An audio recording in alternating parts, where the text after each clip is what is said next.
What's up, guys? Happy Tuesday, July 26th, 2022. We've got 13 games on the docket tonight. That's a lot of baseball. I'm excited. Yankees back in action. That's always fun.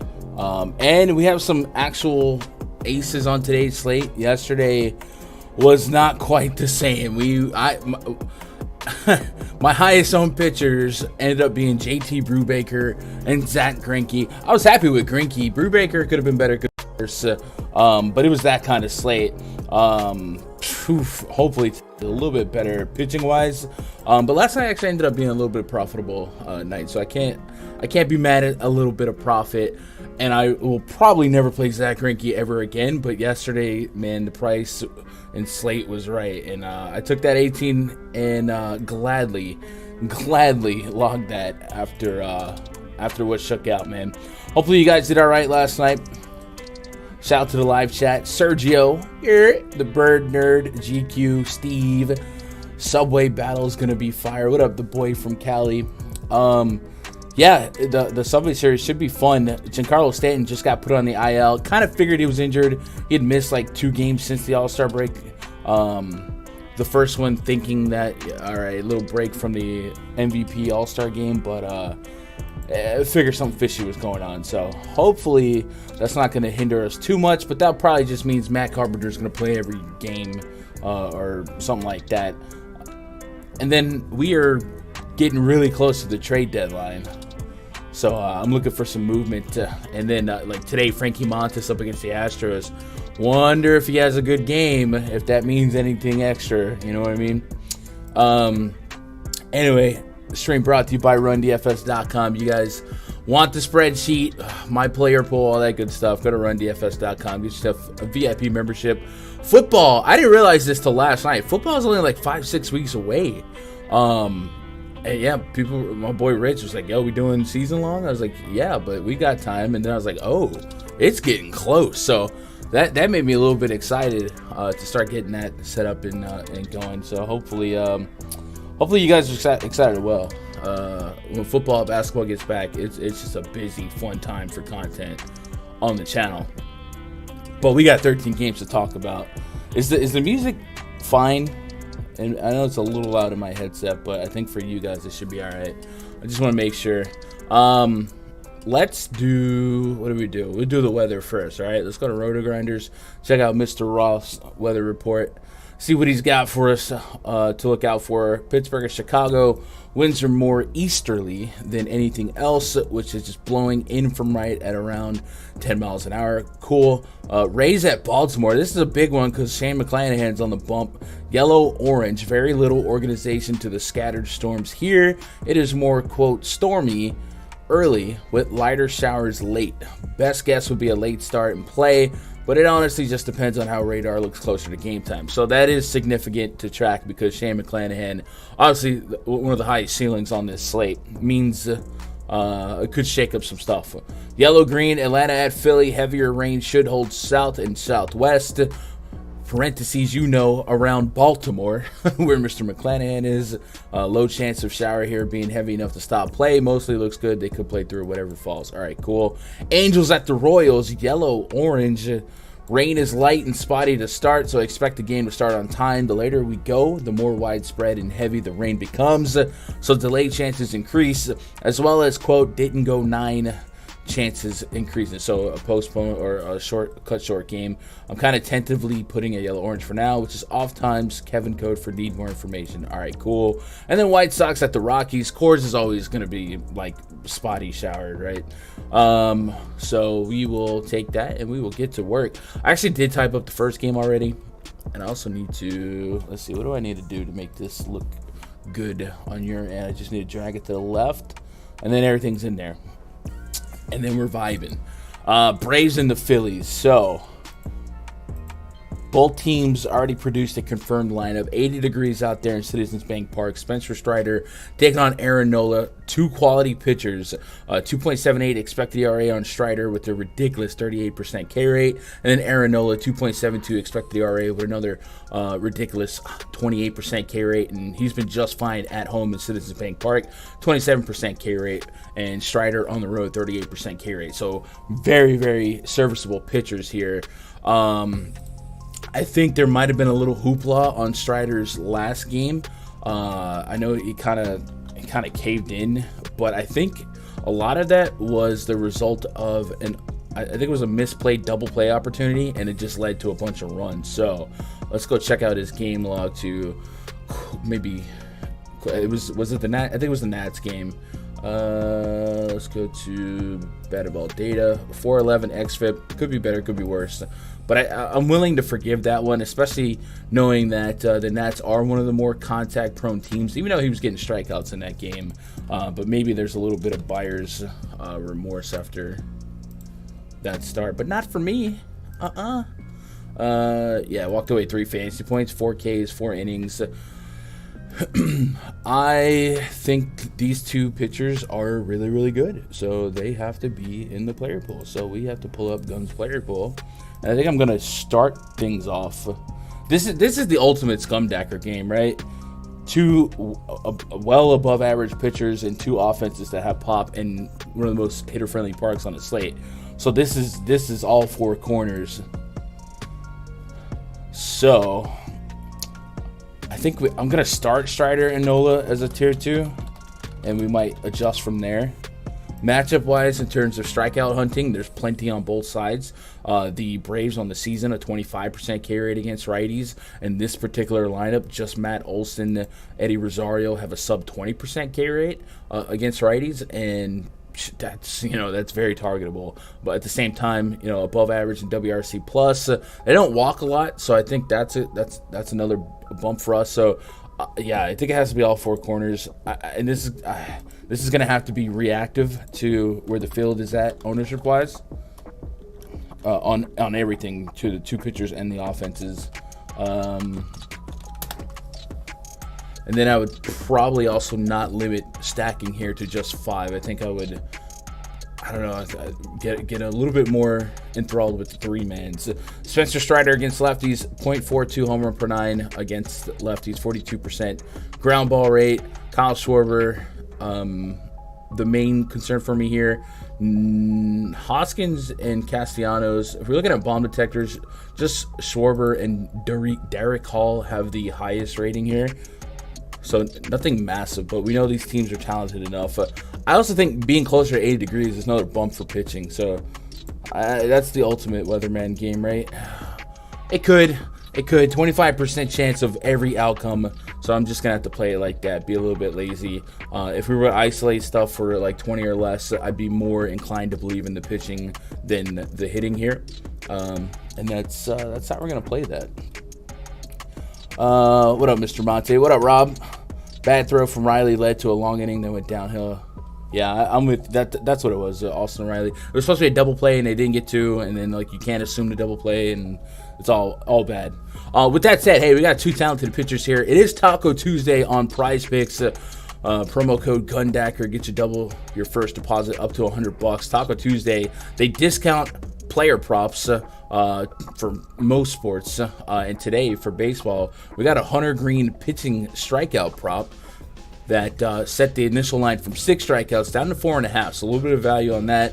And we have another 2 hours to pair that with something, and knowing we have Strider and Nola on the bump, I wonder if no run first inning is available for this one, and it looks like it is not. It actually looks like there's quite a few and our nerfies, as they call it in the streets, not up here yet. So maybe they will come. If they do, I guess, I like to target 2 good pitchers for, holding solid in the first inning. But this is the first inning that'll involve Acuna, Swanson, Olson, Schwarber, Hoskins, Romuto. So it won't be the most fun sweat, but something to keep in mind. And then while we're here, what are our strikeout props looking like for Strider and 7.5 for Strider. Nola's also 7.5. So it's a pretty tall glass of water to sip on, but certainly both guys are talented enough to do it. I'd probably hold off on putting that on my core list, but certainly I would have some interest. Here, oh my God, it's Jordan. Yo, Jordan, since I did it to Eric, I gotta do it to you. Well, I'll mod all the OGs, homies. Well, the homies from. I don't know if Jordan. I get Jordan's OG, but he's not an OG. But you're an OG in my book.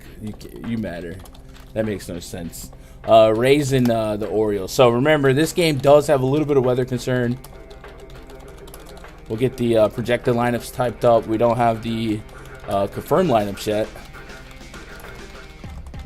But if we refer back to the weather report, this is definitely a game that is worth worrying about weather-wise. And that's pretty significant because Shane McClanahan is arguably the best pitcher in baseball, but definitely, on the short list of top 5. And on the short list of this slate, certainly one of the best pitchers with upside here. So if rain's going to hinder this game in any way, it could lower ownership on Shane McClanahan, and then we could play Shane McClanahan, then we could play ranges of outcomes of whether or not the game plays through rain and yada yada yada. And then another thing that could happen, and we see time to time, is the game could get could get shortened to rain, and then all of a sudden the pitcher has like a 6-inning complete game shutout. So there's a couple wonky things that can happen here. Matchup-wise on the season, the Orioles 25% K rate against lefties. There's only 3 hitters in this projected lineup since the beginning of last year that maintain a 20% or less strikeout rate to lefties. So there's plenty of strikeouts to be had. I think there was a tough play at the plate yesterday where Adley Rutschman got trucked, but he stayed in. You wonder if something like that the next day they would give him a day off. We'll see. Just speculating. But for the most part, this is still an attackable Orioles lineup. We're going to go ahead and throw a little bit of yellow on the weather here. And as a point of reference, Roth had yellow-orange. So it looks like that's something that we're going to want to update on. If it were to play without worry, obviously McClanahan is one of the top options of the slate. So I'm going to at least put his name in the tier 2 box for now. We're going to put a little asterisk on it. And then Spencer Watkins on the bump for the Orioles. He hasn't allowed a bomb to a lefty yet, but I guess that is correlated well with the 50% ground ball rate to lefties. This is a Rays team that the strikeout rates are like getting close to like the Angels for me, right? No Franco in the mix.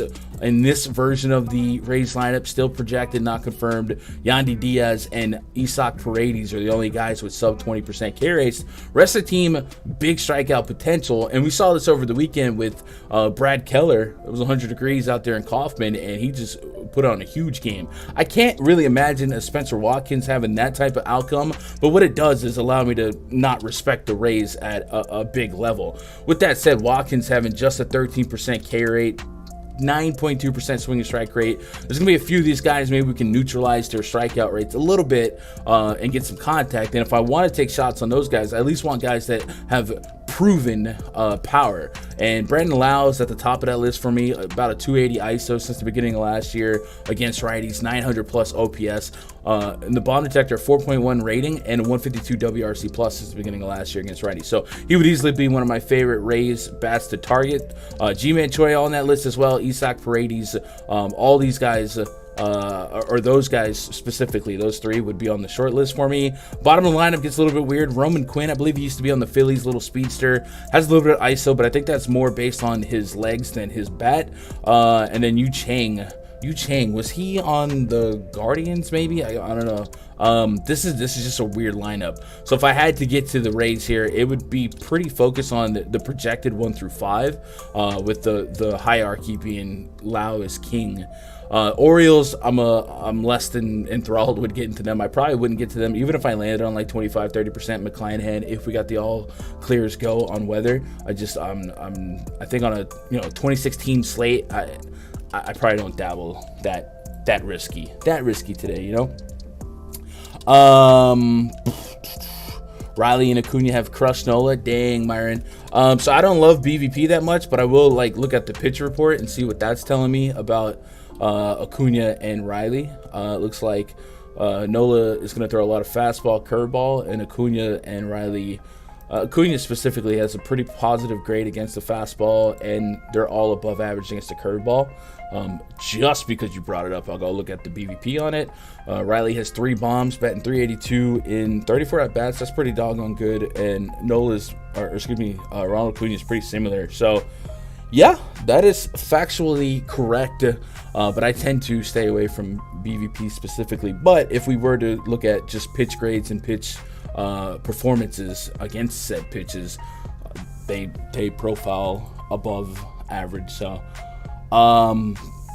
that's all par for the course of what we thought for that game. That's going to be a scumdacker special where if you are a Mad Century guy, I think you're playing every which way you can on that one. I'm going Strider, Nola, Braves, and Philly stacks because it is a top park in the league for offense. So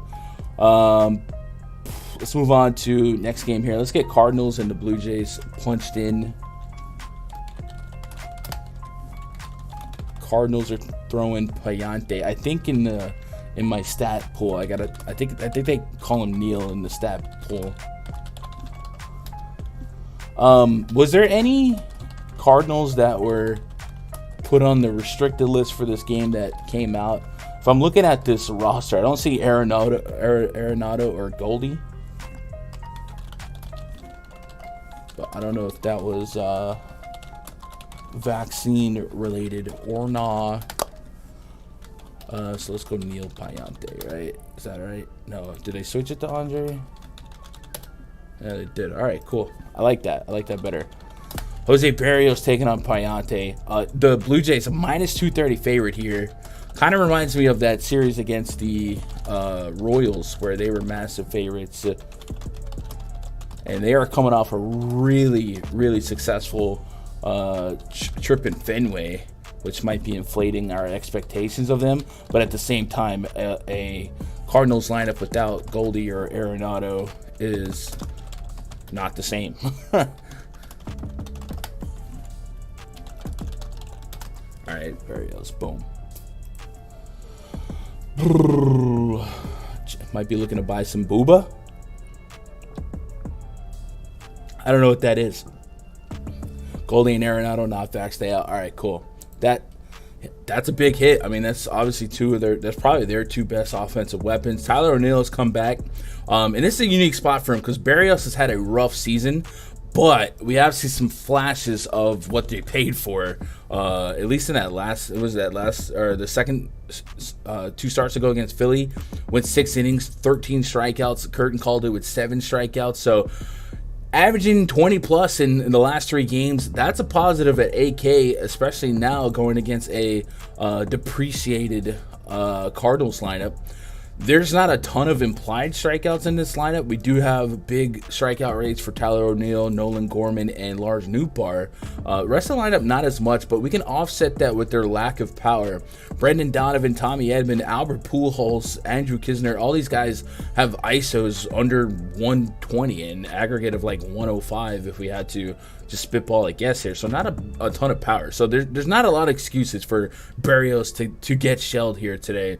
And on the season, if we're going to, try to at least make ourselves feel better, he's got a 3.46 xFIP in Rogers Center with a 27% K rate. So if you are a fan of home road splits, and in this spot being a little bit more favorable than it should be, here's a guy that's averaging almost 20 fantasy points at home, well, 6 on the road. Last time out, 18 against the Cardinals here. So I think we would have to get to some Barrios. And if I'm not mistaken, I remember Barrios being a little home roadie in Minnesota as well. But yeah, we'll get to some Barrios. Payante on the bump, 70 innings of sample size for him. Big ground ball guy. We're talking 61 to 67% ground ball rate, depending on the handedest hitter. Has allowed a 1.12 home run per 9 to righties, but with that type of ground ball rate and the hard contact rate being under 30%, there is a chance that could be even lower going forward. Has allowed a 307 average with a 389 xFIP to righties. So I imagine the BABIP's also kind of high, but you're going to get elevated averages on high ground ball guys. It's hard to project him for giving up power, right? No one in the Blue Jay starting lineup outside of like Danny Jansen has a worthwhile rating in the bomb detector. And I guess the pushback would be is how long do we think Payante is in this game? 5 innings, 5.2 innings, 7-6. So a good chance he's going 5 or 6. Blue Jays are implied for 5.6. Vegas knows what Vegas knows. That's a healthy run total. So because of that, we probably do have to get to Blue Jay stacks here. But if they come in like extremely high owned, versus these type of ground ball rates that could play some spoiler, I might be interested in undercutting the field significantly and seeing what happens. We're just betting on talent outside of matchup, right? Springer, Guerrero, Kirk, Bichette, all guys I would get to. And then one of the guys I like to get to in spots against contact pitchers is Matt Chapman. We can neutralize that 31% K rate with his 18% K rate and 7.7% swing and strike rate. So when Matt Chapman puts the ball in play, his ISO and his power does play pretty well. So, yeah, I don't think I'd be on a Cardinal stack unless Barrios' ownership got like ridiculous. The Cardinals' power right now is basically going to be in the bats of O'Neill and Gorman. It's going to be pretty easy to get there. Maybe you get to some Carlson. I will say if Tommy Edman is in a respectable lineup spot, he can steal some bases. So maybe I would include him. But I don't know that I expect the Cardinals to come up here and drop a ton of runs, especially considering the Blue Jays had the day off yesterday. So the bullpen should pretty much be reset. And they didn't really have high stressful games against Fenway, so they should have all of their better arms if need be, if this game did stay tight. Barrios seems to do better at home. Crappy Cards lineup. Yep. What up, Solomon? How are you doing today? What's your thoughts on Michael Taylor for KC tonight? Bare minimum, been on a hot streak. Hot streaks, and I don't know where he's batting. I will say that was one of the games with weather concern, if we refer back to Mr. Roth's weather report, yellow-orange on that. So that would be something to watch. But, yeah, I think Michael A. Taylor is fine if you just need a mid-price punt. There's going to be a lot of cheap bats here. So as more lineups come out confirmed, you'll probably find somebody with a better lineup spot, like 2K, 2-2, 2-3, something like that. And then maybe you can even get one guy on the road to get you a more implied at bat. So I think he'd be fine if you were backed in a corner. But if I really want to punt a guy, I would probably be looking for something that's truly correlated to what I'm running out there. So if you are into like Royal stacks, and that's fine, then he'd be just fine. But if you're one-offing him, then he's just a play. I'm not saying a bad play or good play. He's just a play, right? Let's go Padres and the Tigers. Man, I had my best lineups last night were Greinke and Tiger stacks, and I mean the research led me there because the Tigers don't have a lot of power. They don't project for big power, and I will say Sean Manaea, his defense did him no favors. I think that grand slam he gave up against Eric Haas was an unearned grand slam, but we were looking at it yesterday, and there was a lot of Tigers bats that batted almost 300 against lefties since the beginning of last year. And tough outs. Unfortunately for Mr. Manaea, he got put in a bad spot because the scoreboard kind of just like dictated the momentum and the flow of that game. But I don't know that I'm running back to the Tigers here.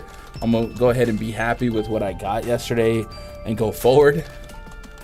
But I will say I could proudly say that we were on Tigers. I don't know. Okay, maybe proud is a tough word there, but we were definitely on Tigers yesterday, and it kind of worked out. Garrett Hill pitching for the Tigers today. This lineup for the Tigers is confirmed. We don't have a confirmed lineup for the Padres yet. This song's driving me nuts. I'm skipping it. All right, cool. Clevenger's on the bump for the Padres here. He's got a couple of turns since he's come back for them. Let's see what a pitch count expectation might be. 94, so it might be just straight up good for 90 to 100. 6 innings ish in his last 4 games. 5.1 at Coors. That's forgivable. A couple games with 20 plus. So 8100 against a weak Tigers lineup that is definitely much less impactful against righties than lefties. A lot more red than green today. I think Clevenger does make the list at 8100. A 1-4 K rate, 11.8% swing strike rate this season. Yeah. No reason not to put him in the blender. See what we get out here in Comerica. Garrett Hill on the bump. I got 16 innings of big league sample size for him. Let's see what we got pitch-wise, and then we'll also go check out his minor league stuff. Hey. Yo, GB, I appreciate that sub, man. Welcome to the channel. Hope you're doing all right. 6 innings, last 3 starts for him. Pitch count looks fine. Results have not been good for him, and the underlying metrics are not on his side either. 5.3 expected ERA. So I do want to figure out who the heck this guy is. So we're gonna go check out his minor league stuff and just kind of see what his DNA is. 26 years old. We've got 69.2 innings in the minors this season. 108 WHIP, 98 strikeouts. So he's supposed to be a big strikeout guy. We'll see if it starts, coming to play. What's the swing and strike rate? 12% swing and strike rate. I think the 12% K rate, 5% swing and strike rate. Who's he played? A lot of these big strikeout pitchers have Oakland, Chicago. All right, Cleveland we can forgive. Chicago, you should be able to pick up some Ks there. Oakland, you should definitely be able to pick up some Ks there. All right, a little rough out the gates, but there is something there to believe in. And you know me, I get crazy. Do we have a low strikeout prop for him? Garrett Hill's at 3.5 strikeouts against the Padres. Fudge. Padres not a big strikeout team, but it looks like this guy is going to surprise us one day, right? ERA really inflated in the month of June as well in the minors. But 4 innings, 6 Ks, 7 Ks, 6 Ks, 6 Ks, 5 Ks, 7 Ks. In Comerica at that, man. I might dabble with this 3.5 strikeout prop and hope that his stuff starts evolving to the big league level. Padres are not a giant strikeout team, but they're also just like not a super deep team offensively past Machado. I know Profar hit that leadoff bomb yesterday, but I might be somewhat interested in that. So let me put a little lean note for Garrett Hill. Garrett Hill over 3.5 Ks would be. It's just a low line. But his underdog also got him at. I don't even think they have Garrett on the Garrett. No, they do have him at 3.5 strikeouts as well. I'm a little bit interested. That's a low line to sweat. It's a low line to sweat. We can cut his Taiwan Walker, a pitcher to remove from the pool tonight. Man, I have bad luck fading him. I do, but tonight it's an easy night for me to justify it. What up, EB? What up, Chris? Thank you. Just shut it off. My bad, Chris. All my research yesterday said play Detroit. Was scared and faded all of them. Just dumb. It's like, don't ever hate yourself for fading a full stack of the literal worst team in baseball, right? Like, there's individual players. I think Kyle Schwarber had more homers last month than the Tigers did. Like, it's whatever. But yeah, it was a sneaky spot, and we had a lot of green in this column yesterday, so it is what it is. But don't lose sleep because you didn't stack the Tigers. You know what I mean? What was I doing here? Oh, I don't know that I take a shot on Garrett Hill in DFS at 7.3K. The price did kind of. It didn't really. We're not really get a discount, I don't think. But I think you could justify it. If it was like 6K, I'd be a little bit more interested. But yeah, give me some Clevenger. As far as full stacks go, we go back to the minor league report one more time and check out those splits to see if he had a power problem to a specific side or at all. 18 innings against lefties, 29 strikeouts, 0.86 ground out to air out ratio. So he's still a fly ball pitcher in the minors as a K pitcher. Two homers in 13 innings against righties, 1 in 18 against.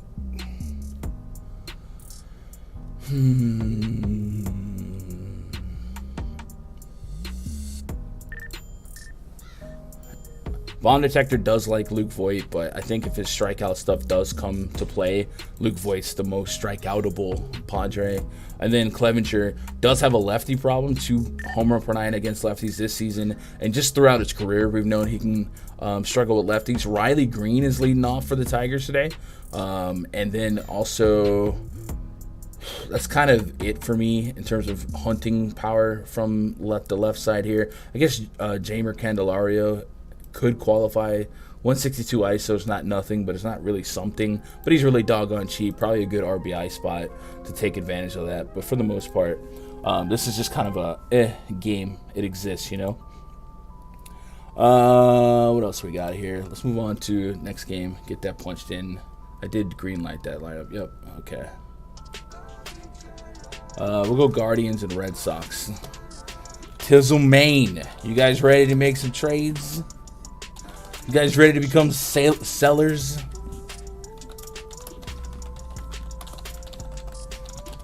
What a disheartening week the Red Sox are coming off of, you know? Can't relate. Nah, Yankees are in it too, man. I'm worried. But I'm just hoping it's like dog days of summer.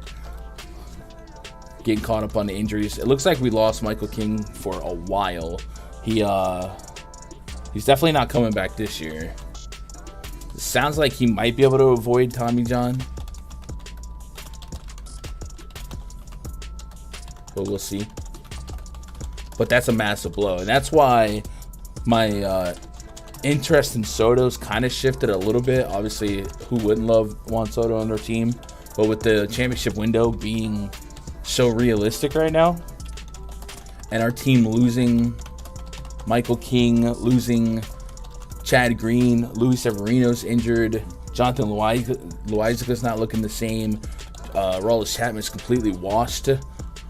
I just think the priority has to be pitching. The Red Sox have a 5.8 implied run total, taking on Bryant Shaw. Bryant Shaw, a 1.38 whip with a 5.12 expected ERA. He's the opener. Let's see, 1 inning, 2 innings, maybe. He looks, yeah, he was with the Rockies. I was saying why he looked familiar. Do we know who's coming out after him? Kirk McCarty. All right.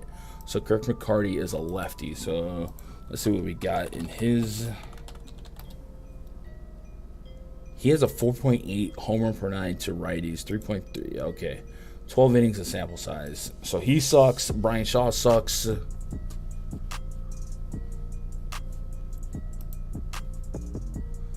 I want to look at McCarty's minor league stuff just to see if there's a 12-inning misrepresentation of what he might be. It's a little bit. 50 innings, 1.36 whip, only 38 strikeouts, so he's a contact pitcher. Let's see if he's a ground ball or fly baller.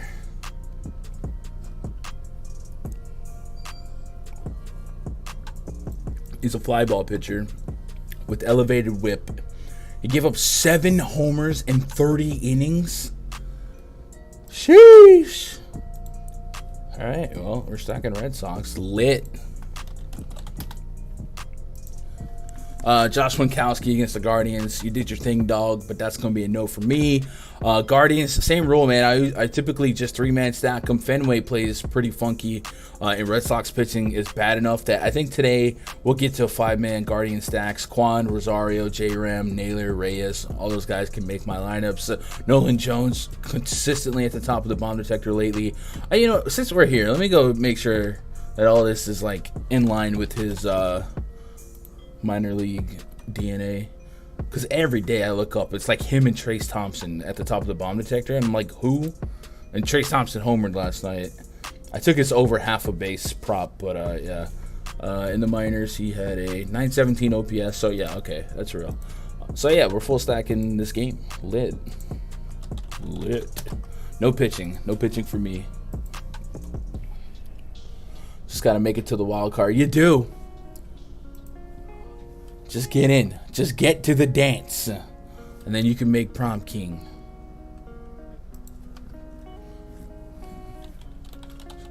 Do it. But also teach our outfielders how to catch fly balls. I think once you do that, that's going to solve a lot of problems. Not all the problems. A lot of them, though. Kyle Garlic batting cleanup. There we go. Dude, I feel like it's been a minute since I've played a twin slate. Are they always catching, like, early games or something? It's been a while. Dylan Bundy on the bump for the Twins. This is a confirmed Twins lineup. Buxton, Correa, Polanco, Garlic. Ooh. Against the lefty. Ooh. Come on now. Come on, somebody.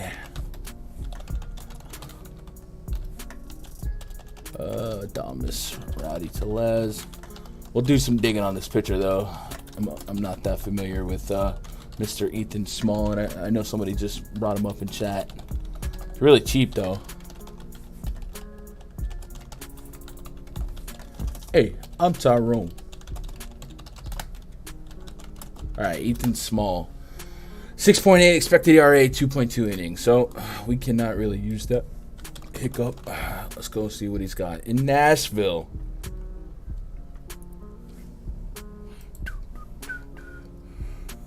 Sean Manaea took a chunk out of my soul. What up, Greg? Yeah, that was rough. That was rough. I my highest owned pitchers were literally bums. Like, I knew that beforehand, but I thought that it was going to be that type of slate, and it was. Ethan Small, really good numbers in the minors, so we can kind of forgive this transition to the majors. Sucking 72 innings in the minors, 1.24 WHIP, not like great, but 81 strikeouts is what you want. So maybe it's a little bit of a walk problem. A lot of times high strikeout guys do come with a little bit of a walk problem. 12 walks, 24 innings against lefties, 28 walks and 48 innings against righties. So yeah, a little bit of a walk problem. 3 homers to both sides of the plate. Looks like the home run per nine is going to be higher against lefties, but the average is below 200 against both sides. So if you're looking for a cheapie, I guess Ethan Small at 5,300, you could understand the risk. What did we get in terms of pitch types from him so far? Fastball sitting at a 91. 91 mile an hour fastball against Byron Buxton from the left hand. Yeah, slider, changeup. All right. So I will definitely be investing in some Twins here. Now, keep in mind that the bullpen of the Brewers can typically shorten games. Looking at who pitched yesterday, it was Jake McGee and Brent Suter. So Devin Williams is fresh, ready to go. Josh Hader might be available every other day, 20 pitches. Brad Boxberger might be available. So I would say 3 of their better arms are available here today. So it might be able to bridge a gap between hold this game at a respectable spot and then get to the above average arms, high leverage arms. So it may not be like a pure 9 innings for the Twins, but a lot of action in the bomb detector against Ethan Small, and this is just a team that I really like against lefties. So I think we'll have to get to the Twins here, but I won't allow it to be like a top 3 or top 4 percentage stack for me. It's just hoping they get off enough on the starter and that they don't go to their high leverage arms and lean on the front end more than the back end. Yeah, I mean, what up, Andrew? DJ on the Yanks got to stop calling off the outfielders.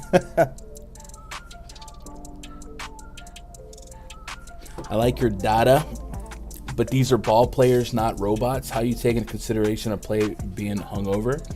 Sean Manaea looked like he hadn't smoked the hippie lettuce and was off.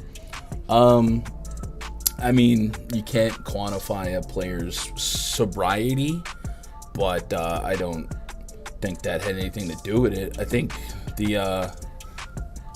there was an error, right? Because that grand slam was unearned. But I mean, you could easily you know real quick if a player's got it, especially pitchers. If a pitcher's got it. So like if you go look at yesterday's game from Manaea, had a 9.5% swinging strike rate, which was actually a 4-game high for him. batted ball data is telling us he had a 3.85 xFIP, which is pretty good. So he got really unlucky yesterday. So like I would have to disagree. Like a 4.62 BABIP is so unlucky. The FIP being 9.43 and the xFIP being 3.85. I don't think Minaya was under the influence of whatever you're trying to say. You know what I mean? Like I think he just had a really unlucky game. Defense wasn't there for him, and it collapsed. And that's baseball, man. Luck is a big factor here.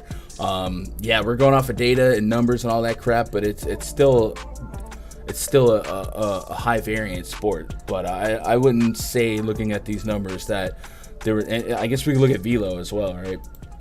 Velo was at 90, 91. So yeah, last game hit 92, but 90 to 91 is about his season average. So I don't think I can buy what you're selling on that one, you know. Seabass is drunk every Sunday and a Hall of Famer. Yeah, I don't see nothing in his numbers that would suggest anything was off. It was just a very unlucky game, and his defense made errors. So I mean, I don't know what you want. All right. So I might get it to a little bit of Ethan Small in like big field tournaments, back end of pitching player pool, 5%, something like that. But I'm more on the offense here. What about when MLB fixes games, bruh? I need my I have tinfoil on under this hat. That way the government can't hack my brainwaves and make me think pitchers are on inside jobs and stuff like that. MLB fixing games. I mean, I guess baseball would be the easiest to fix because umpires are notoriously horrendous. But I don't live in that realm or that headspace. I remember some dude, ex-family member of a past relationship, man. It was like a Thanksgiving dinner, and he walked in and we were watching football, and he was like, if you look in the fine print, they say these games are entertainment. That means they're fake. And he was going on about it too, bro. He's like, yeah, I've done all the research. NFL games aren't real. And I was just sitting here like, come on, bro. It ain't that serious, man. Just going off the numbers, man. We're not changing processes. It's been working for 5-6 years for me. I'm gonna stick with it. Michael A. Taylor projected a bat 6. Somebody was asking about him earlier. 6 spot might be a sneaky RBI spot, but it's still a projected. Who the heck is? What is this pitching matchup? All right, so just a throwback to the beginning of the program, we referenced Kevin Roth's weather report on Roto Grinders. He does designate this game as a game to watch, yellow-orange. So you're going to keep that in mind in your notes. I'm just going to slap some yellow on it. Angel Zerpa against Jose Suarez. So we have plenty of sample size on Suarez to know what he is. High expected ERA over the 4s last 2 years. This year, a 1.58 whip, over $1.25 aggregate since the beginning of last year. So definitely, let me skip this song. A little softer. So definitely not like a guy that I'm running to play. 22% K rate. Maybe in Kaufman, get away with a good game. But I think the rain, the lack of like great metrics, I don't think there's a reason for me to be there on him. And then Zerpa has a 8.25 expected ERA. But he's another guy with less than 9 innings of a sample size in the big league. So let's go to the minors. I don't know if it's pronounced Angel or Angel. I'm gonna say Angel, but I know some pronunciations can differ based on ethnicity, right?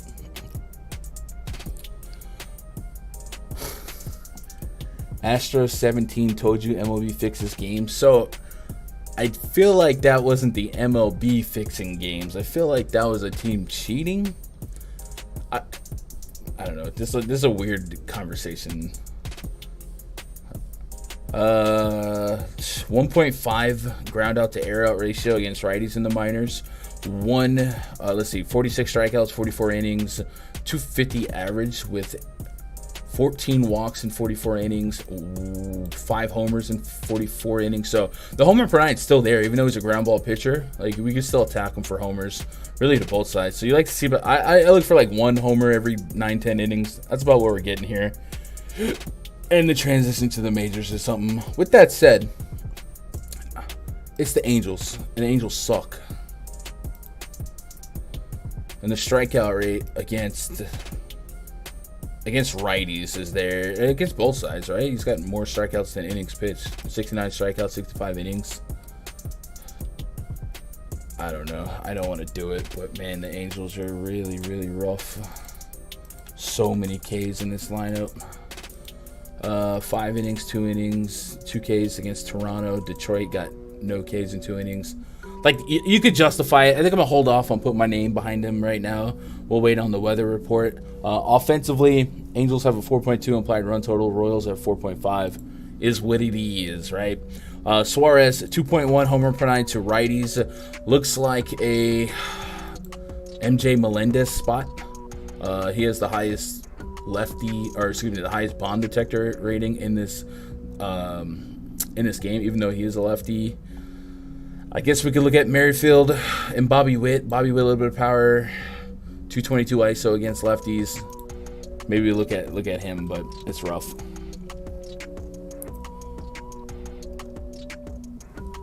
Dang, bro. Yo, memorabilia is on one, bro. I feel like you might be on that lettuce that you suspect Mr. Manaya of being on. I'm going to move on from that game. It doesn't take a whole lot. It's just kind of a super average game with weather concerns. We cherry pick. Obviously, Ohtani's Ohtani.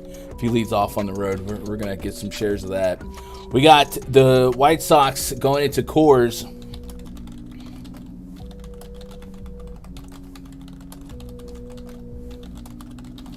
Super Coors total here,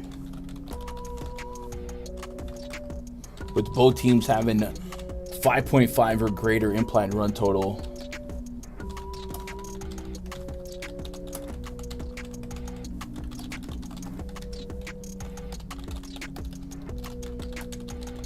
Kopech v. Herman Marquez. I think I read last night PrizePicks had dropped some mispriced props on this game and instantly pulled it for to adjust because it didn't have like Coors baked into the projection.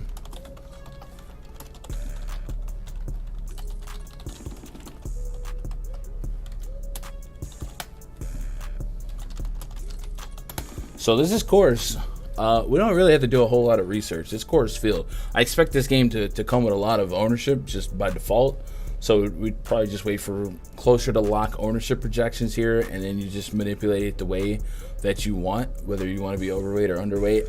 It is 26 teams on the slate, so maybe it's not going to be as deep ownership-wise as maybe it could be, but it's Coors Field, and both teams are projected to put up a bunch of runs. 4.83 expected ERA on Herman Marquez at home this year, sub 20% K rate, 3.11 average allowed, 2+ home run per 9. White Sox are starting to come out with a more balanced lineup. It was once righty heavy, getting Yasmani Grandal back. If you throw him in the mix, Yohan Moncada, Gavin Sheets, there's a balanced lineup to be had here if it is as projected. So it's going to be I would say a must, but it's obviously a stack that we want to get to pre-flop, the White Sox and both the Rockies. But we'll see where the ownership's at, and if the ownership gets a little too aggressive, which I feel like it may not, just because of how big the slate is, then we'd undercut or look the other way. But you know, is Michael Jackson still alive? Just came across this channel and asked a simple question. I mean, I'm not hating on you. I don't want to make fun of you, but like, it's just, I don't know. I'm not a conspiracy theorist person, and then I don't really believe that baseball's fixing their games. I think baseball's trying to manipulate their games kind of a lot in the last couple years between the juice ball dramas and the sticky tax and blah blah blah blah. But I don't think you could sell me on baseball fixing their games. I definitely think the umps suck, but yeah, it can be entertained slightly. But we have a full slate, not a really day for long-winded unexplainables. No one cares. Yeah, same. But like, I don't like. it's all love memorabilia, but it's just not the vibes that, you know what I mean? We're just here to research numbers, and the numbers have been pretty good to us. Fanduel not using elevated Coors pricing, it seems. Neither is DraftKings, Greg. Look at the White Sox. They're $5K max at Tim Anderson. Tim Anderson should be $5K everywhere he goes, and the rest of this lineup's $4K or less. And we've seen this slate after slate after slate. And FanDuel's not much better, but DraftKings is like worse. Because back in the day, the whole team was like 5K to 6K. So, I don't know what it is that caused the sites to become a little lackadaisical on juicing Coors pricing, but I wish it would come back. At the same time, like on sites like this, if that's, you know how baseball is, right? If that's going to soak up all the ownership because how cheap they are, then we get a little bit more leverage and more positive leverage in other spots. So like we can use it strategically, but on when they're like mispriced on like the smaller slates, the medium slates, it's so deflating morally, right? Because you want to, I don't know, you want to be able to build unique lineups, but then they become like super dumb when you're fading, you know, Coors on a 3-game slate or something like that. So I wish they would get back to pricing the parks correctly, and I don't mean it just for Coors. I think you should juice up Fenway. You should juice up Great American Ballpark. It is what it is. I don't know. I don't see it. Let's put, okay. Appreciate that, mofo. Can't stand the White Sox watch they go off. They might. Harder to fade Coors in that case. It definitely is harder, but remember, value is value, right? Home run is a home run at any price. I would just say kind of keep your ear to the ground for ownership. The Stochastic, the two shows Stochastic will do right after this one on the Stochastic channel, they'll drop a lot of ownership information, so definitely pay attention to that. Catchers hitting eighth used to be 5K plus, right? I mean, it would be like one or two guys that snuck in there, but it just seems like full teams are mispriced this year. Should I be concerned about the weather in Baltimore? Says Ricardo. What up, Ricardo? So when everyone, like, I don't play weatherman. I literally just follow other people, and Kevin Roth's kind of like the benchmark here. He says there's reason to be concerned about that game. It's a very little organization to the scatter storms here. It's more stormy early with lighter showers late. So there could be rain all game. It could develop more. So yes, long answer, yes, you should be concerned. But hopefully we'll get more information closer to lock as storms develop or kind of play out or become easier to predict, you know. Hate softer pricing, but it seems like I'm in the minority. Like for baseball, pricing really doesn't matter. It just doesn't for me. Like I think most of I don't have a min salary or anything like that. A lot of my lineups leave a lot of money on the table no matter what, because value is super subjective. But in spots like that, it's easy to get coagulated at Coors Field when you could full stack Coors and then still play the aces of the slates, right? You could, I don't know. This is just the top two price pitchers, McClanahan and Nola, and then you could try to get three White Sox, three Rockies. You know what I mean? And we'll even go for the like expensive boys: Tim Anderson, Abreu. Let's go Makata. Heck, we'll even go Grandal as catcher eligible. I'm still getting 3K per. You know what I mean? Like that's a little broken to be able to full stack one of the highest run total teams on the slate with the two best pitchers on the slate. So it does challenge the uniqueness. Maybe that's more for like single entry, but at the same time, if you're a skilled player, you can see where ownership's at, and with the variance in baseball, kind of change it up enough to where you can use that to your advantage. Ultimately, I don't super sweat 26 teams ownerships on the slate. I feel like my lineups are going to be unique no matter what, but 100% see what you're saying. Or you charge $80 a month for it? Whoa. And I took that personally. What do I charge? Let me see. I charge $70. So I'm better. But I don't have ownership projections, so don't come for me for ownership. No problem getting McClanahan. Yeah, for sure. But also McClanahan is in a rain-threatened game, so keep that in mind. All right, let's move on from Coors. You guys know Coors. We're stacking Coors. It is Coors. I'm not pitching either pitcher. Tyler Gilbert. I think he was scratched from his start either yesterday or the day before. Guess he's going to go today. We'll see. Giants up against the D-backs.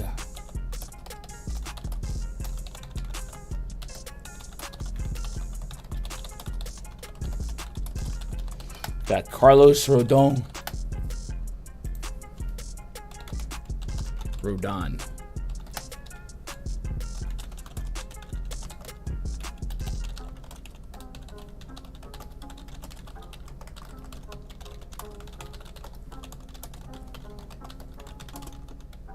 I misspelled D-backs, didn't I? I did. McCarthy. Well, all of a sudden I can't type. I need like a bigger keyboard. This little thing.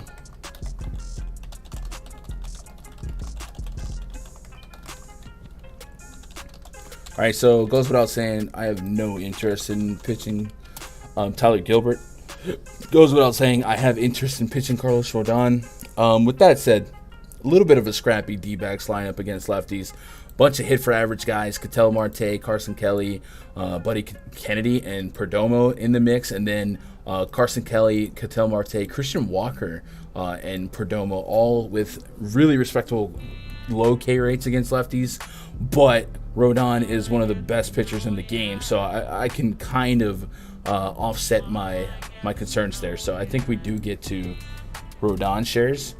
We'll kind of gauge that. He might be a fallback option if McClanahan's weather gets a little shaky. But I'm gonna start him off as a 3, and then he has a chance to be promoted based on the confirmed D-backs lineup. Giants against a contact lefty. I mean, this is one of my favorite lanes of lefty hitting power. Slater, Flores, Ruff, Mercedes. Like that, I love that. So if that is a lineup, or at least if it looks similar to this projected lineup when it is confirmed, it will be a team I get to stack wise. We're always going to have to deal with the platooning and the sub outs and whatever, but Tyler Gilbert is just not that guy, pal. 6.76 expected ERA, 14% K rate, $1.25 on the whip, almost a 13% barrel rate. I mean, yes, give me that. Bomb Detector is loving the Giants. Austin Slater, 3.96 rating on the Bomb Detector. Flores, 4. 4.36 for Darren Ruff. Yerman Mercedes is over a 4. David Villar, he doesn't have a lot of big league sample, but in the minors he was crushing it too, right? He was a big power bat for them. So I like this stack quite a bit.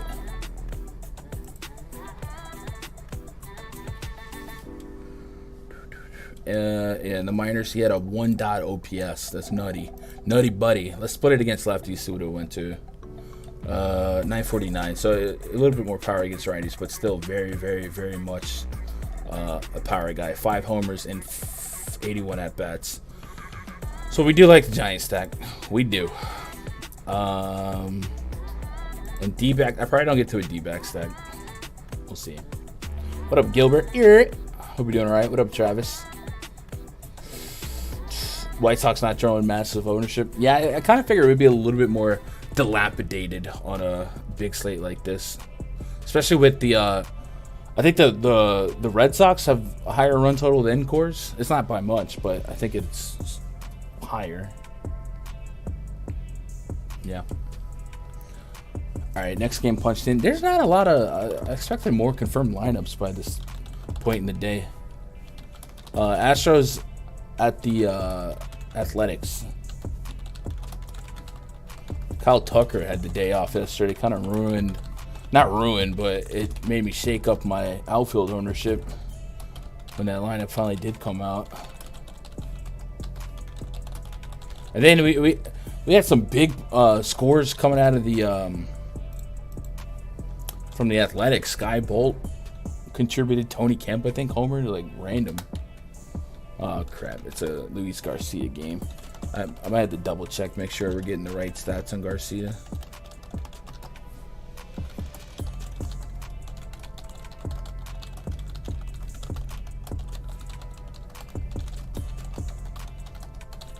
I still think Sky Bolt is a pretty cool name. Nick Allen, not as cool, you know? Goes from like a really solid, cool name to Nick Allen.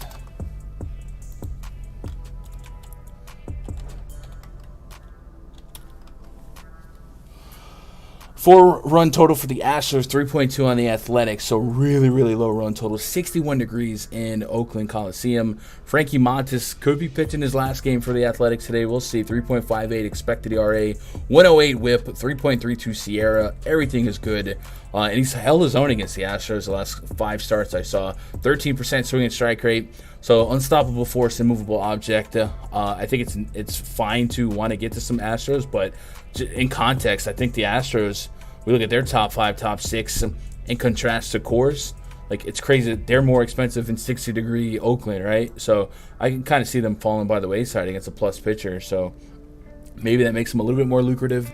I think I'll throw Montas in the bottom of the tier 3 here. I'd probably end up just cherry picking the Astros today rather than onslaught stacking. But if they come in at like undeniable good spot ownership, meaning like the matchup's not good, but if they came in like 0.5%, 1%, 2%, then I'd probably want to get there. And I think that's probably where they're going to be at. Not stacking the Astros. Luis Garcia, yes.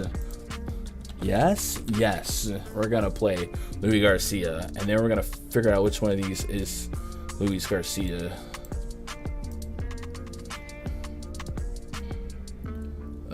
So this is the Nationals, and this is the Astros. So just because I don't want to take any chances on the info being wrong, let's see. Against lefties, average was 210. Is that what I'm pulling here? It's not. I think there's a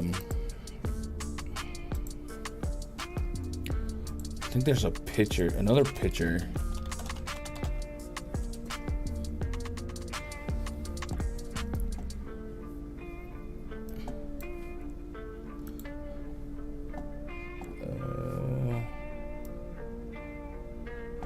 Yeah, there it is. All right, I gotta fix. I'll fix that after the stream.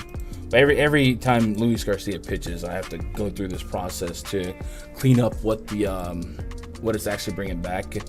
But Garcia's been really, really solid. Strikeout rate is through the roof. 54 Ks in 51 innings against righties, 46 and 42 innings against lefties. The Athletics are just an abomination. So I definitely think 9,100 Luis Garcia is going to be tier 2 or better for me. So let's get him started in the player pool. But there's a good chance I get him to a tier 1. Like, he might be just one of those dogs I lean on. 20 plus fantasy points, very much a realistic range of outcome in this super pitcher friendly park and a super pitcher friendly lineup he'll be pitching against. So give me some of that. We got 2 games left on the docket. We're gonna do that, take a pause for the cause. Remind you guys, PrizePicks is Taco Tuesday, meaning they're gonna discount a prop for you to take advantage of. And today their discounted prop is Hunter Green strikeouts. So if you already have a couple props that you're on in these bigger slates, it's easier to land on some. You can pair it with the Hunter Green player prop. There's only about an hour left. If you sign up using code GUNDACKER, they'll double your first deposit up to $100. So let's say you just want to throw $20 on the site, they'll make it $40 playable instantly. No slow drip, none of that nonsense where you got to play through it 8 times and withdraw via crypto, and we have to wire it, but it's going to cost $100 wire transfer fee. So yada yada yada. Get on it, take advantage of it, play some props, have fun with it. You can up to 10x your money and a 4-pick power. You can also flex some of these plays, get a little moolah back. And if you're just into prop betting but you don't have local sports books, PrizePicks is one of the ways I circumvent that here in Texas. And then also Underdog Fantasy has a good prop betting feature on their site, very similar to the PrizePicks, and I definitely line shop between the 2 sites. Sometimes you find better numbers on one than the other, and then sometimes you find props that are not offered on the other, and that's the case here as well. So if you want to sign up for Underdog, their prop betting feature is not their main offer, it's just a bonus. So if you want to have another deposit bonus at your fingertips. They will also match your first deposit up to $100. And on top of the player props, they have best ball, and that's kind of their thing. A lot of really, really good contests. Best Ball Mania 3, millions of dollars given away in Best Ball. If you're not familiar with Best Ball is, it's like season long without the weekly maintenance. So a lot of fun there. So go check that out. Good way to support the stream, support the site, and then also literally get something in return on your end by using code GUNDACO. Brian says, new MLB rule as of spring of 23. If your name was Luis Garcia, you would be immediately sent to the KBO. I'd be okay with that. Jock, Slater, Ruff, Yaz are the ones you usually have to worry about. Yeah, and that's like the main guys that I like, right?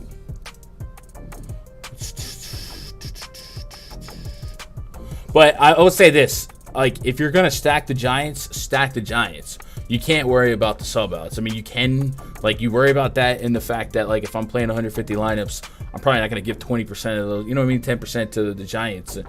Because the guys that get subbed out are the guys that are going to project the best. Darren Ruff is going to project the best on that team. So if it means 2 at-bats and if he's out, I'm screwed. It is what it is. That's just DFS.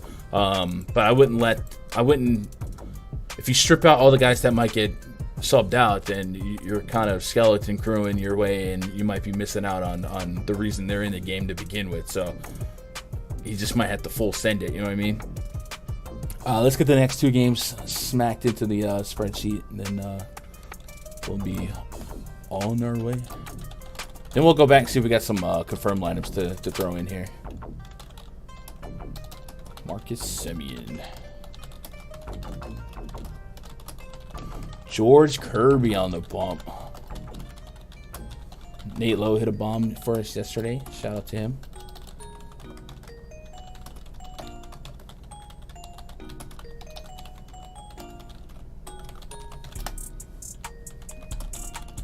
Dane Dunning.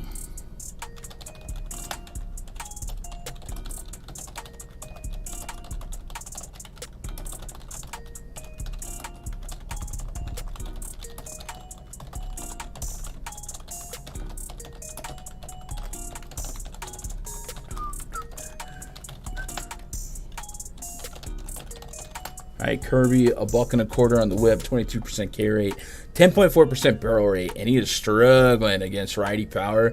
2.37 home run per line this year against righties. With that said, it's so weird because it's not like it's he's literally a ground ball pitcher to righties, right? 47% ground ball rate versus a 34% fly ball rate. Line drive rate's below 20%. Hard contact rate is like not pristine, but it's still below average. So it's kind of crazy. He's giving up so many homers. Man, what is this, like, is this home run to fly ball percentage like something stupid, like 14-16%, something? I don't know.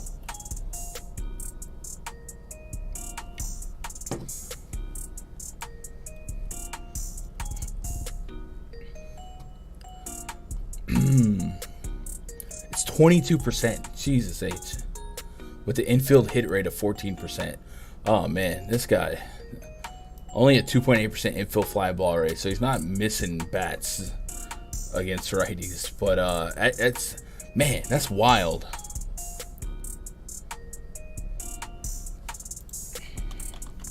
This is BABIP against righties. 375 BABIP against righties with the 83%. Dude, he's all over the place. He is all over the place. 1.5 walk per 9 too. So some of those numbers are saying regression, right? And then some of those numbers are unsustainable, right? A walk rate with the LOB percentage that high, and I don't know. With that said, Marcus Semien, 4.21 rating on the bomb detector, and then Adolis Garcia over 4 as well, and that would kind of be in line with his power problem so far. What are we looking for? Pitch counts. Did he have a break? 7.8, 7.2. No, he didn't. All right. 88, 195 pitches, 10 hits against the Blue Jays. Blue Jays beat the Blue Jays, though. 4 homers against Baltimore. Hasn't had a lot of homers since Baltimore, but Oakland sucks. Toronto, he still got smacked around against Toronto.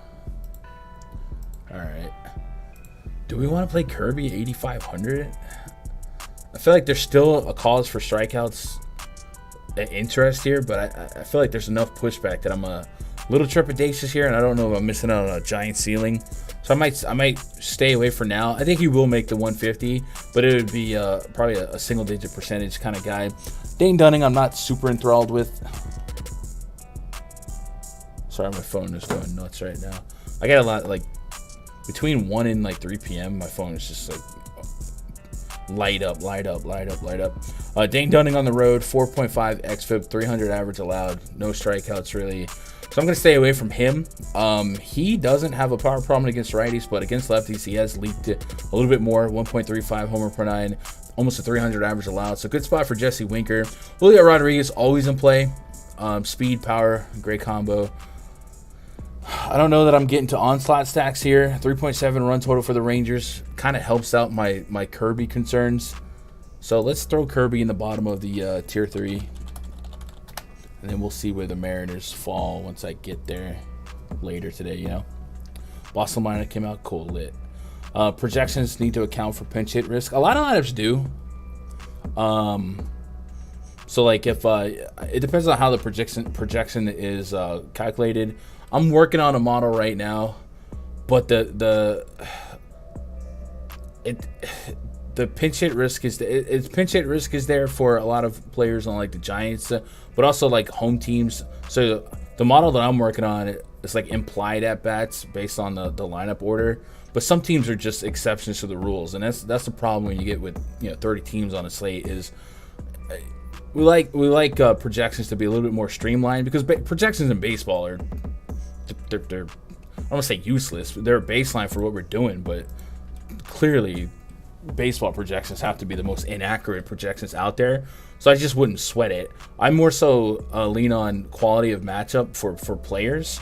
But obviously I'll take 4 or 5 implied at bats over 2.5 implied at bats if the matchup is the same or close to being the same.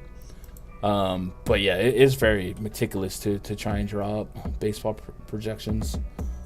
But at the same time, like no matter what, like my projections when we get them uploaded, I'm still putting on 125% randomness. You know what I mean? Like I'm still just kind of spinning the wheel. It's just like a baseline to quantify how good or bad a matchup is and trying to accomplish the exposure levels that I want. So don't sweat that. But I do think a lot of projection models do try and account for the implied at bat or the pinch hit risk. But like I said, I think Darren Ruff, when we look at the bomb detector in a minute, Darren Ruff is probably going to be a top 5 rating in the bomb detector. So what do you want? Do you want a home run or do you want 5 at bats? You know what I mean? Home run is value, right? No matter what. Unless it's like a 6,500 hitter. Josiah Gray on the bump for the Nats today. Dodgers going to be throwing Mitch White, Mookie Betts, Trey Turner, Freddie. Man, Freddie Freeman let me down yesterday, man. A couple missiles down Broadway. Couldn't do nothing with it. But his bat was there.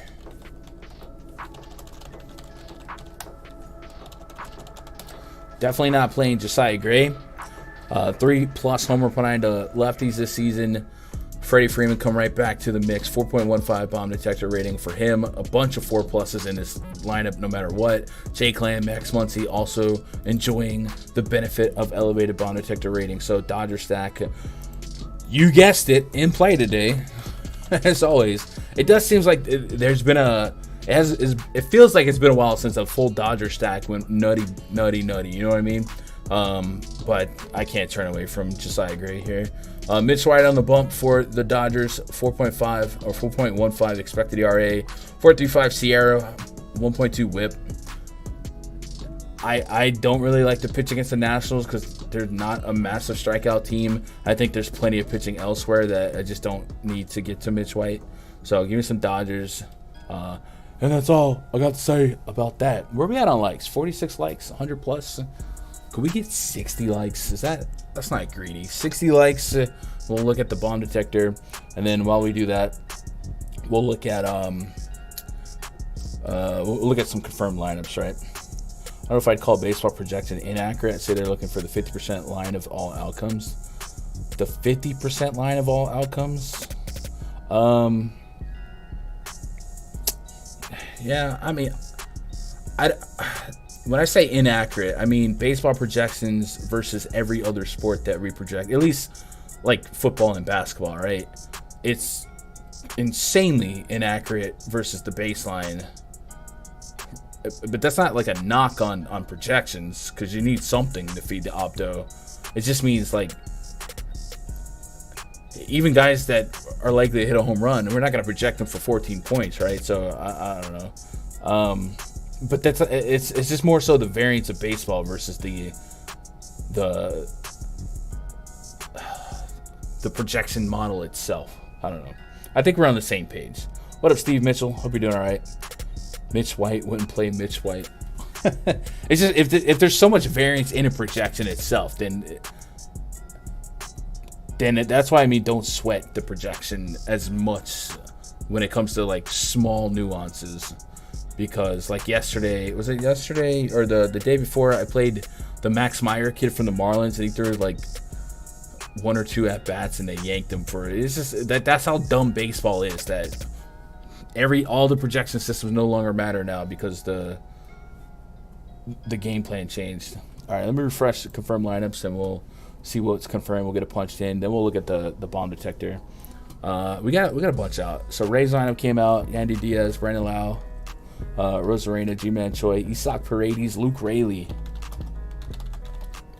Roman Quinn, Yu Chang. All right, so just about as projected, just one player different.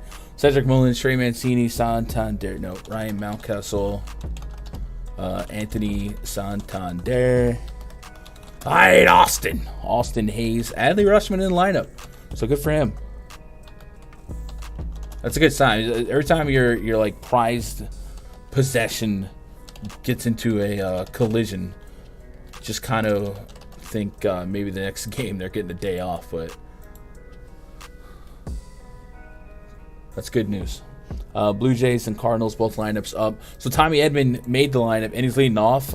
So he's a guy with some speed that we might be able to lean on if you guys are looking for Barrios to have a collapse game. But this lineup sucks. Albert Pujols in the cleanup spot.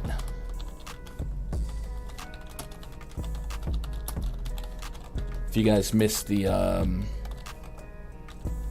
original breakdown of this game, Cardinals are without Paul Goldschmidt and Nolan Arenado due to vaccination regulations for Canada, international travel.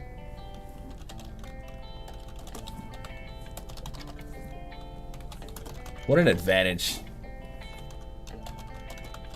But I guess they had a similar thing against the Royals, and it didn't really work out for them. So I don't know. Both lineups confirmed here. Blue Jays lineup, remember, 5.5 run total, so that's competitive with Coors. With that said, Payante ground ball rate's elite, so I don't know that it's going to be a massive home run spot, but I trust Vegas a little bit here on their run totals. That's nothing different. Guardians lineup is out. Stephen Kwan, Rosario, J-Ram, Naylor, Owen Miller batting fifth here. Andres Jimenez, Nolan Jones, Austin Hedges, Miles Straw. Red Sox lineup unconfirmed. Guys, how did I skip the Yankee game and no one called me on that? I gotta get that typed up. So if you are a subscriber and you're looking for the Yankee Mets game, it's gonna be in the bottom of the index portal because I'm a Papega.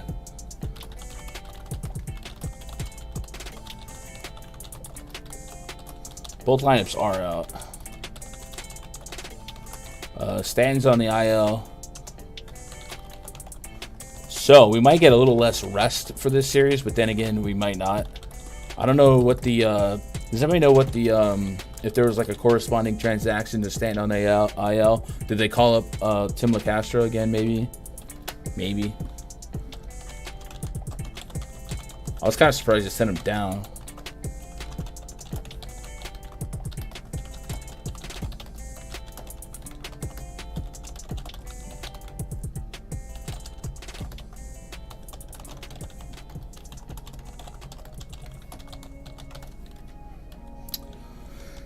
Taijuan Walker taking on Jordan Montgomery.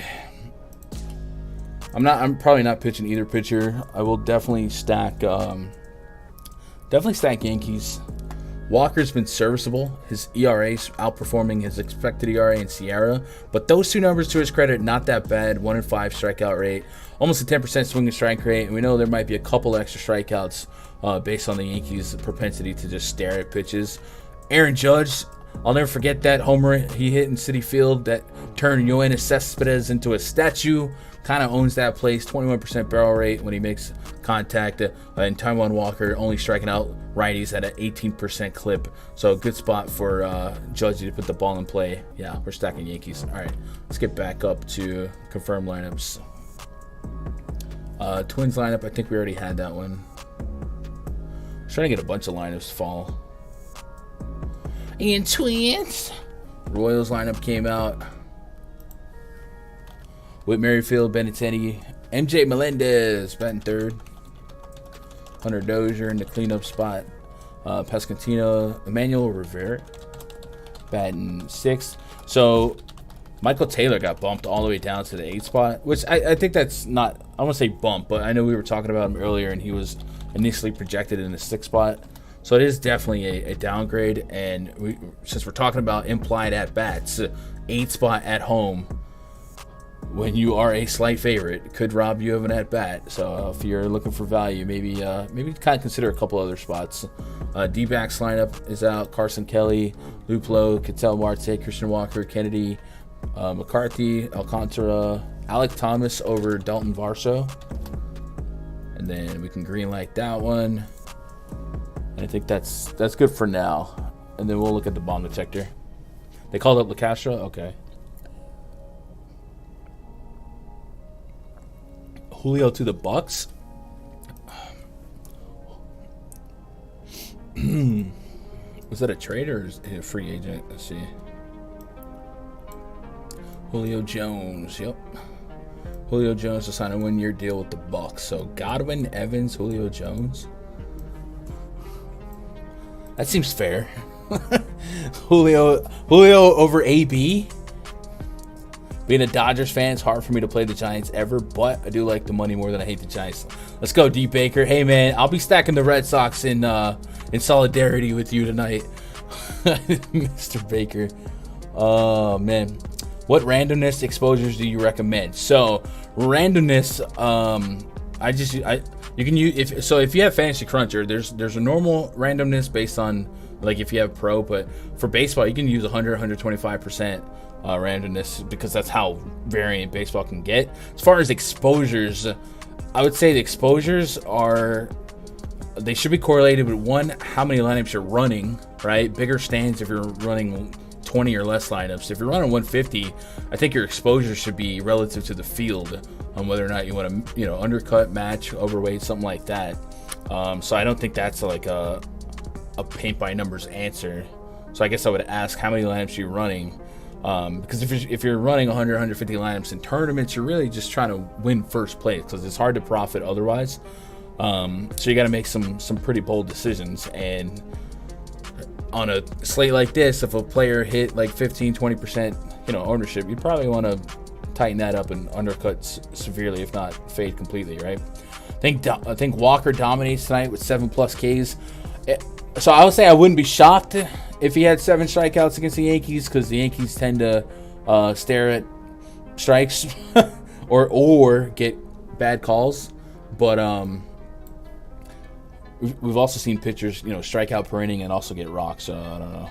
Trace Thompson's always in my lineups now. Gun, he can swing that bat for real. He's always the top of the bomb detector. Speaking of the bomb detector, let's take a peek at it, see what we're working with. Let's refresh it completely.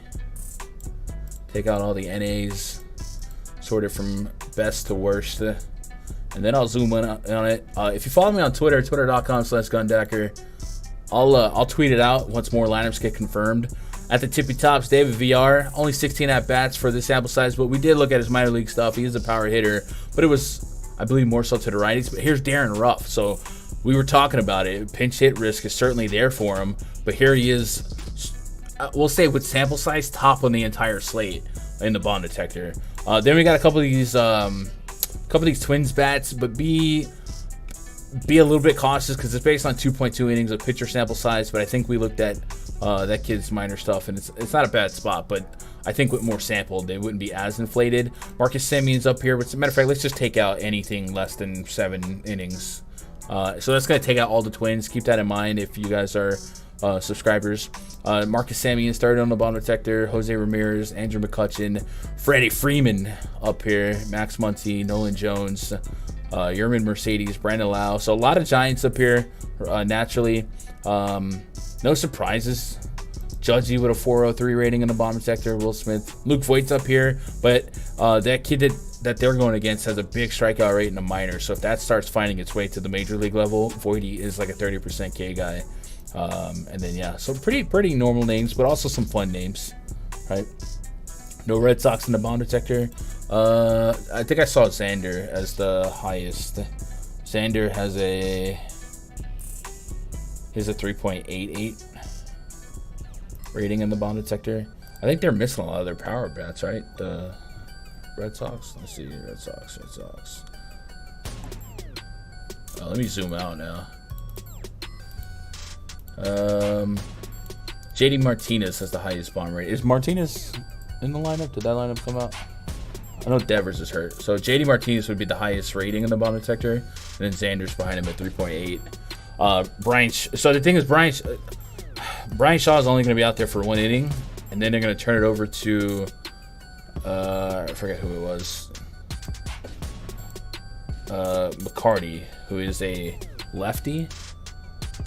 So I guess he'd be more realistic to put in the bomb detector, and he has a lot of power given up. So if we go off of McCarty, then yes, Red Sox shoot up, and JD Martinez gets a 4.2 rating. Xander Bogaerts 4.15. Bobby Dalbec over 4. And in context to what we were looking at, I think JD would be 4th on the bomb detector. Yeah, and then. Just as a reminder, what was McCarty in the minors? Just kind of see if that's going to catch up to him. Splits. Let's go splits against righties. 30 innings with, he's a fly ball pitcher, 300 average allowed, and 7 homers in 30 innings. So he gives up power to righties. So JD Martinez looks pretty good. If you believe his power's back. And then Bobby Dalbec, 21 Ks in those 30 innings. So this means he's not a strikeout guy. And if you're not a strikeout guy against Bobby Dalbec, well, we got some bad news for you, because he has a 16% barrel rate, which is usually neutralized by a 33% strikeout rate. Actually, we got to switch that to lefty, though. 34% strikeout rate. So 247 ISO. So Bobby Dalbec's right there in the cut for power. And if you game plan it correctly, if Brian Shaw goes 1 inning, then Bobby Dalbec, if he is batting 6th, 7th, 8th, something like that, he'll be one of the first guys McCarty runs into. So Bobby Dalbec could be a really fun tournament play, right? For power. Running 100, Demetrius. Should I run more? I know, like if you're new to running 100, I wouldn't force more. I would try to find a groove with the amount that you have. The more lineups you run, the harder it is going to be to profit, because you essentially, if you're on 150 on your standard contest, you essentially have to bank the dang thing, but usually finish top 5 or something like that to really make it worth it. So I wouldn't encourage you to run more, especially on a big slate like this. I think 100 is fine. My most profitable batch is usually when I run 50. But if you just want some, dogs in the hunt, I think 100 is a good little medium. And then, your number one lineup doesn't have to go as high to kind of break even and profit. Bobby D. All right, chat. We got anything else? I'm gonna get you guys out of here so you can go catch the Stochastic Strategy Show. And then I will be jumping into the RunDFS.com VIP Discord. You guys want to join me? Jump into RunDFS.com, click VIP memberships. We have that year-end pass. This is going to cover baseball, and then most of the football season is basically everything until January 1, football, basketball, baseball.